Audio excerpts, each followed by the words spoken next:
I don't have the hardest job today. I have actually quite an easy job. I walk. And rolling seat, please. Stand by and action.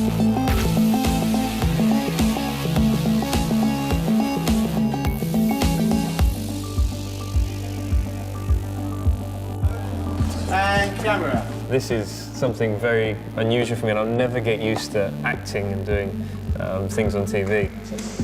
Watch that back, please, guys. You know, for me, it's always been about motorsport. It's always been about that competition in a racing car. Back in 2000, when I started in Formula One, I was in an event, and Pierce Brosnan was there, who was James Bond at the time.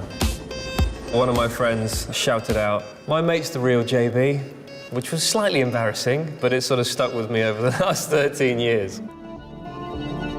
I started racing when I was 8. My father actually bought me a go-kart when I was 7 years old for Christmas.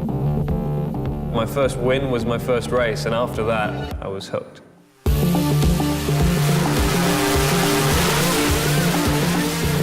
My first win at Monaco will always stay with me as one of the most special victories I've had.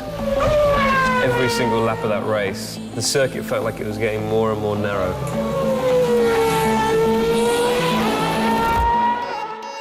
Living in Monaco, it's a strange feeling because you spray the champagne over the team and then you look at where you're stood. You know, it's where you sit in a traffic jam most days.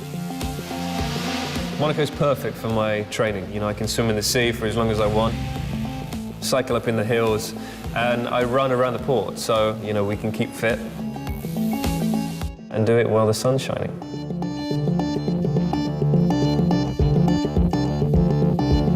Every race, your heart rate's pretty high, and it's because of it's very physical in terms of G-force, but also because of the adrenaline pumping through your veins. Monaco is another level, and it's because you know if you make a tiny mistake, you're in the wall and it's game over.